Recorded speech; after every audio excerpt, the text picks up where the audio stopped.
Hi hello வணக்கம் நண்பர்களே, எல்லாம் எப்படி இருக்கிறீங்க? நல்லா இருக்கிறீங்களா? நான் தான் உங்கள் அமுதா சூர்யா. நம்ம வீடியோ ஃபஸ்ட்டே பார்க்குறீங்களா இருந்தால் நம்ம சேனலை சப்ஸ்கிரைப் பண்ணி நம்மளுக்கு ஆதரவு கொடுங்க. இன்றைக்கி என்னன்னு பார்த்தீங்களா, என் வீட்டில் மட்டும் தான் அப்படி நடக்குதா இல்லை எல்லா வீட்டிலும் நடக்குதான்னு எனக்கு என்னன்னு தெரியல. அதுக்கு நீங்கள் தான் சொல்லணும் பதில். சரிங்களா? என்னன்னா, தோசை ஊற்றுனேன் காலைல. தோசை ஊற்றி கொடுத்துருந்தேன் பிள்ளைங்களுக்கு, அவருக்கெல்லாம்.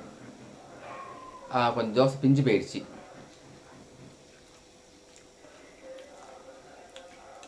அதுக்கு ஒன்று எங்கள் அத்தை, என்ன தோசைலாம் பிஞ்சு பிஞ்சு எடுக்கிற, என் பிள்ளை பிஞ்சா திங்கவே மாட்டான் அப்படின்னு இது பண்ணாங்க.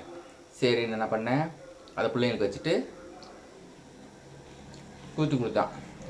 கொஞ்சம் மொத்தமாக போயிடுச்சு ஒரு தோசை. இந்த மாதிரிலாம் சுட்டு கொடுக்குறது மொத்தமான என் பிள்ளைக்கு பிடிக்காது. நானே ஏதோ மொத்தமாக சுட்டு கொடுத்தா என்ன ராட்டியை சுட்டு வச்சுருக்கான்னு திட்டுவான், போவான், வருவான்.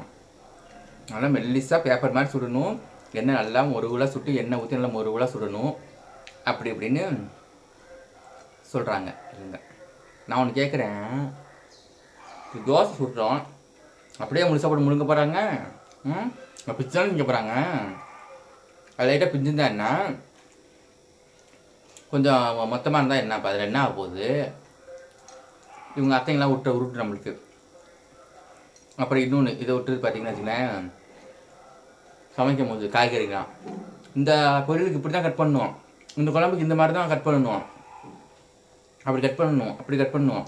நீ என்ன எப்படி கட் பண்ணுற போகிற வரணுங்கிறது? ஏன் அப்படி கட் பண்ணலைன்னா குழம்புல வேகாத காய் இல்லை வாங்கி மென்று தான் சாப்பிட போகிறோம், இல்லை ஷோகேஸில் கொண்டு வைக்க போகிறீங்களா? அப்படியே பாருங்க நான் கட் பண்ணியிருக்கேன்னு சொல்லிட்டு திங்க தானே போகிறோம், கடிச்சு தானே திங்க போகிறோம், அது எப்படி இருந்தால் என்னப்போ அப்படின்னு விட்டு. அப்புறம் இந்த மாதிரி சமையல் செஞ்சோன்னா இந்த குழம்புலாம் வைக்காத, இந்த குழம்பு புளி குழம்பு வைக்காத, இந்த காரக்குழம்பு அப்படிங்கிறது, அதெல்லாம் உங்கள் மாமாவுக்கு பிடிக்காது அப்படின்னு. அதனால் என்ன ஜாஸ்தி ஊற்றக்கூடாது, ஊற்றாமல் சமைச்சி விடு எனக்கு அப்படின்னு. நானா ஏற்கனவே ஷிஃபாக இருந்து வந்துட்டேன். நான் இதை ஹோட்டலில் முன்னாடி விளாஸ் எதுவும் நான் ஷிஃபாக இருந்து சமையல்காரையாக இருந்து வந்திருக்கும் போல இருந்தது. இது மாதிரி சமைச்சு கொடுக்குறதுக்கும் இந்த மாதிரி உருட்டு சோறு வேறையாக வடிக்கக்கூடாது. என்ன அரிசியாக இருக்குமா, ரொம்ப குழஞ்சிட்டா பொங்கலாக இருக்குன்னு கேட்பான் என் பிள்ளை. பதமாக வடிக்கணும், அப்போ தான் பிள்ளைக்கு பிடிக்கும், அப்போ தான் சாப்பிடுவான்.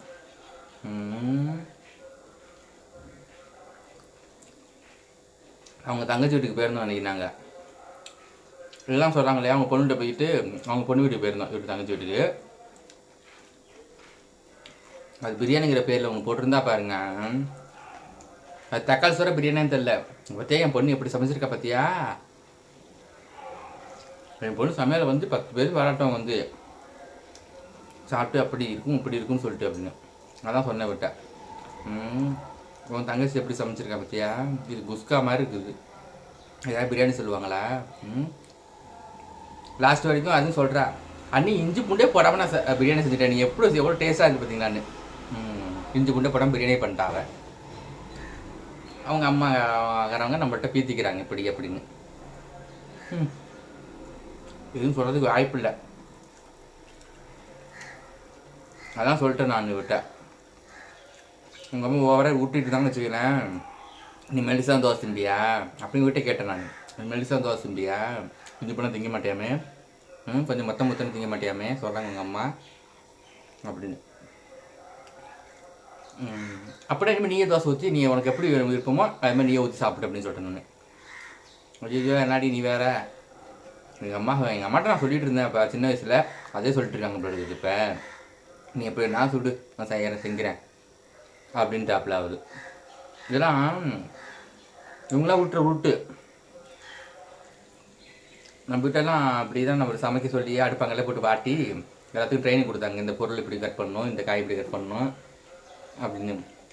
அது பிஞ்சு போச்சுன்னு சொல்லிட்டு சாப்பிடல, அந்த தோசை இப்போ நான் சாப்பிட்டுட்டு இருக்கிறேன். அவங்க முன்னாடி எதுவும் கேட்கக்கூடாதுன்னு சொல்லிட்டு தான் விட்டுட்டேன். அப்புறமே கேட்டதுக்கு தான் அப்படி சொல்கிறாரு.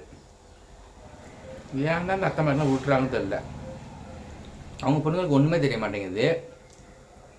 அவங்கள செய்கிறமே உங்களை பாராட்ட கூட வேணாம், பரவாயில்ல அப்படின்னு சும்மா இருக்க வேண்டியதானே. ஏன் இந்த மாதிரிலாம் பேசணும்? என் வீட்டில் மட்டும் தான் இப்படி இருக்கா, இல்லை எல்லா வீட்லையும் இப்படி இருக்கா இருக்கான்னு தெரில.